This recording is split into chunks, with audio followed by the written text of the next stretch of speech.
Tonight, on Legislative Review, a controversial bill tackling wildfire mitigation, plus a contentious bill to limit rent increases, and newly elected State Supreme Court Chief Justice Debra L. Stevens delivers her State of the Judiciary address. This is Legislative Review. Thanks for watching Legislative Review, your source for daily highlights in the state legislature. I'm Angela Nolasco. We begin our coverage today with a discussion led by a House committee. On Wednesday, January 22nd, the House Local Government Committee held a public hearing on a controversial bill concerning wildfire mitigation, specifically on the wildland-urban interface fires, or WUI, where fires in undeveloped land meet developed areas.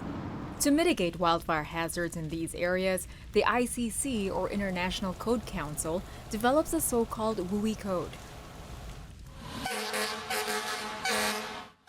which sets a jurisdiction's building and fire codes, minimum regulations for land use, and built environment in WUIs. The bill is controversial. Last fall, the State Building Code Council asked the legislature to change a law passed last year because it limited the ability to adjust wildfire-related codes. In 2023, the same council approved new codes for WUI areas that are increasingly becoming more susceptible to wildfires.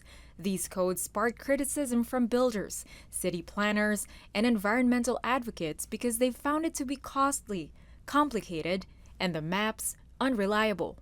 In response, the legislature in 2024 put a pause on the codes until new maps defining wildfire risks and hazards were drawn.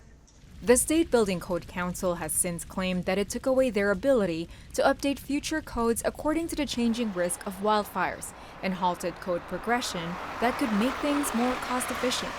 Which brings us to the present, where House Bill 1254 proposes to adopt the International WUI Code in its entirety, instead of portions of the code, into the State Building Code after the state's wildfire hazard and wildfire risk maps have been completed.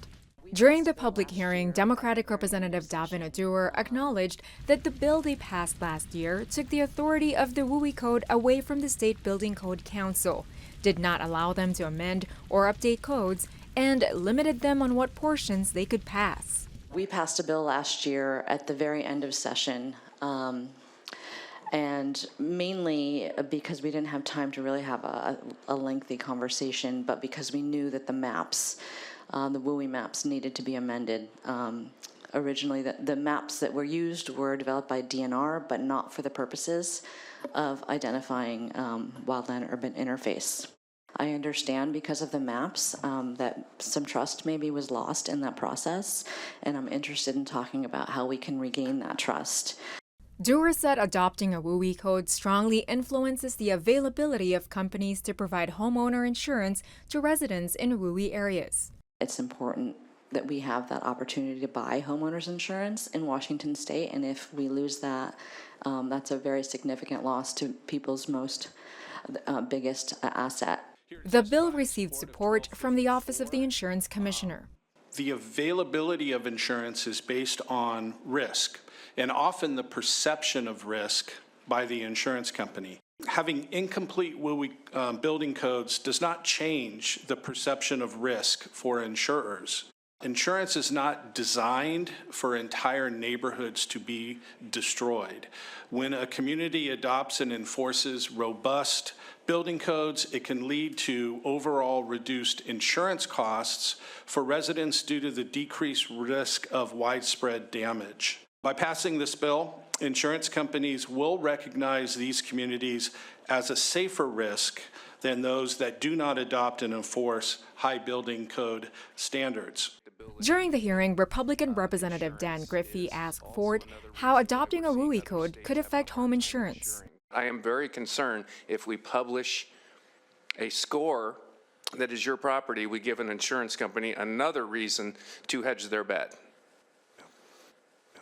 Insurance companies already have a wildfire risk score on every property in the state, and they all use it differently. A WUI code would help the residents because it's a safer community than those that do not. Insurance entities don't use state-based WUI maps. They have large data analytical firms, global behemoths that provide them very detailed risk analysis of each property location in the state. And so, no, we do not think enforcing a WUI building code will increase the risk of properties having more non-renewals or cancellations.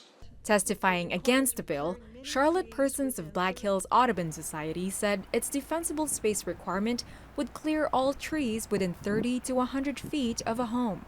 Wildfire science based on actual fires in Oregon, California, Colorado, and Hawaii over the last 10 years has found that this kind of defensible space does not prevent homes from burning during wildfires. What works is home hardening. California has exactly the same law that you are proposing in HB 1254, and they've had that law since 2008. You are replicating California's law, and it did not prevent the loss of home insurance. Some other criticisms to the bill cited its possible effect on building costs and conflicts with current laws protecting riparian buffer zones and habitats. The entire hearing is available to stream on tvw.org.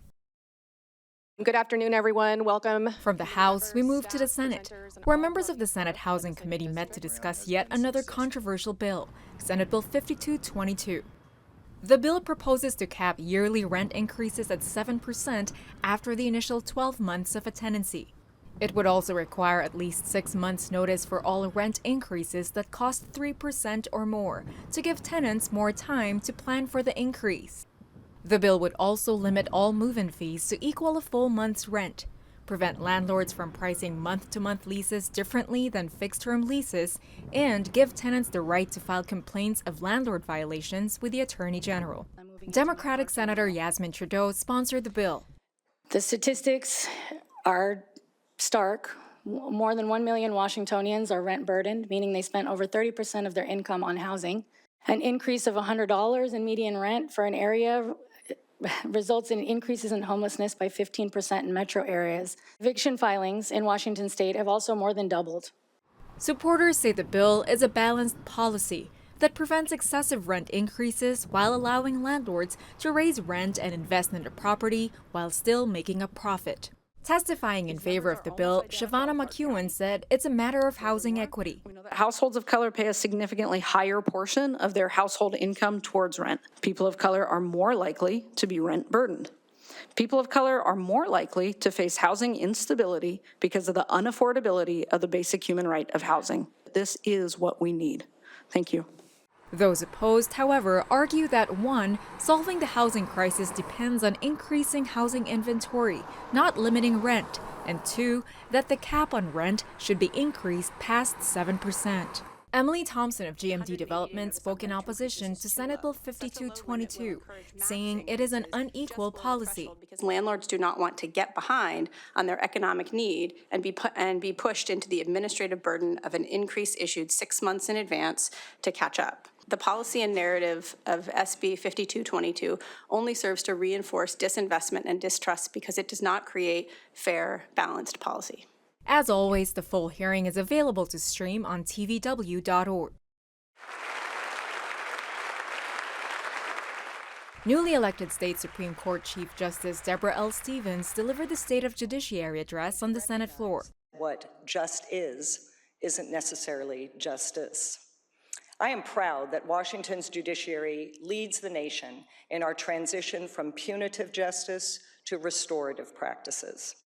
Stevens, the state's 59th Chief Justice, was sworn into office January 13th, succeeding former Chief Justice Stephen C. Gonzalez. Our judicial branch initiatives reflect an unwavering commitment to tearing down barriers, fostering inclusion, and building a justice system that truly serves all Washingtonians.